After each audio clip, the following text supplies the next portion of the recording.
Bismillahirrahmanirrahim. Assalamualaikum warahmatullahi wabarakatuh.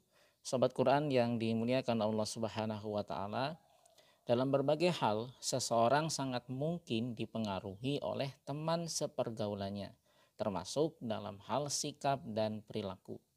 Apa yang dilakukan oleh seseorang terkadang ikut dilakukan pula oleh teman sebayanya dan teman sepermainannya.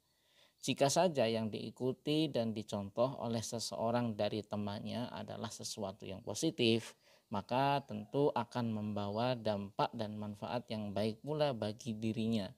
Namun sebaliknya, jika yang diikuti dan dicontoh oleh seseorang dari temannya adalah sesuatu yang negatif, tentu saja dia juga akan membawa dampak yang buruk baginya.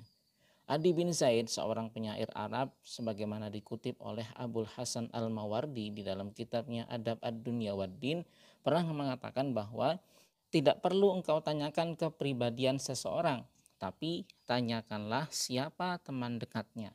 Karena setiap orang itu cerminan dari tabiat teman dekatnya.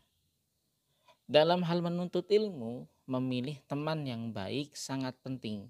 Syekh Burhanul Islam Az-Zarnuzi di dalam kitab yang terkenal Ta'limul Muta'alim Thoriq At-Ta'allum di antaranya menyarankan agar seorang penuntut ilmu hendaknya memilih teman yang tekun dan jujur dan menjauhi orang yang punya sifat pemalas, banyak bicara, dan gemar memfitnah.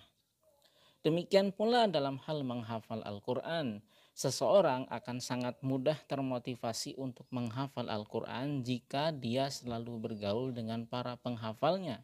Sebaliknya, jika dia justru selalu berteman dengan mereka yang hidupnya jauh dari Al-Quran, jangankan timbul rasa tertarik untuk menghafalnya, bahkan keinginan untuk membacanya pun mungkin tidak ada.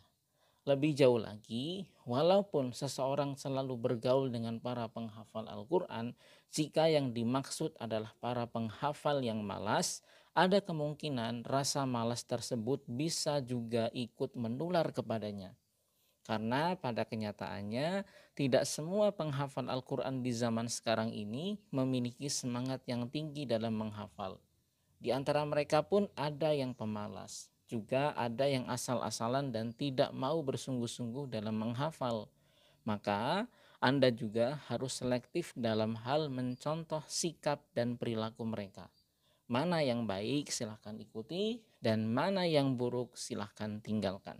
Di antara yang mungkin saja terjadi dalam hal ini adalah ketika ada seorang penghafal Al-Quran yang berhenti dari menghafal.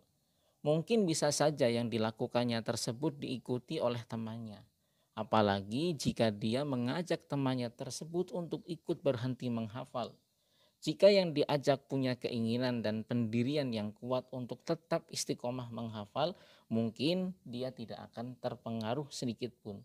Tetapi jika yang diajak adalah penghafal Al-Quran yang tidak punya kesungguhan, tidak punya keinginan, serta pendirian yang kuat untuk tetap menghafal, maka dia akan sangat mungkin terpengaruh.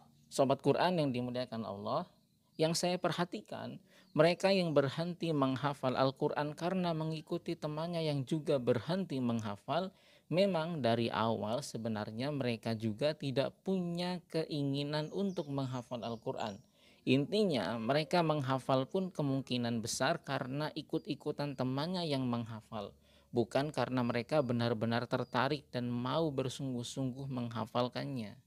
Atau bisa juga karena mereka menghafal bukan karena keinginan sendiri, misalnya karena disarankan oleh orang tua.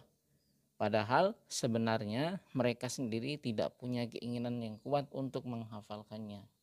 Jadi intinya yang demikian itu kembali kepada pribadi Anda masing-masing. Selama Anda punya keinginan yang kuat, maka Anda tidak akan mudah terpengaruh dari hal-hal negatif yang berpotensi menghalangi Anda dari menghafal Al-Quran. Sementara bagi Anda yang memang hanya coba-coba menghafal, hanya ikut-ikutan, bukan berarti apa yang Anda lakukan itu salah. Tidak. Tetapi alangkah lebih baiknya jika Anda terus berusaha memantapkan langkah Anda sehingga tekad Anda menjadi seorang penghafal itu benar-benar kuat. Maka bergaullah dengan mereka yang punya kesungguhan yang tinggi untuk menghafal Al-Quran, dan sering-seringlah minta nasihat dan masukan kepada mereka. Jika Anda masih merasa kurang yakin untuk bisa menepis berbagai pengaruh negatif dari penghafal lain yang punya sifat malas, asal-asalan, dan tidak bersungguh-sungguh, maka bila perlu bergaulah hanya dengan mereka yang bersungguh-sungguh saja, yang punya niat yang kuat saja, dan punya cita-cita yang kuat sehingga bisa istiqomah untuk terus menghafal. Tidak lain demi menjaga semangat dan pendirian Anda sendiri. Barulah jika Anda sudah punya tekad dan keyakinan yang kuat, Anda justru harus bergaul dengan mereka, menularkan semangat dan kesungguhan Anda kepada mereka yang malas, yang tidak punya keinginan kuat, dan hanya ikut-ikutan saja. Mudah-mudahan Anda bisa menularkan energi positif itu kepada mereka sehingga Anda dan mereka sama-sama menjadi penghafal yang istiqomah, yang husnul khotimah. Barakallah, kita akan sambung di kesempatan berbeda. Billahi taufiq wal hidayah. Assalamualaikum warahmatullahi wabarakatuh.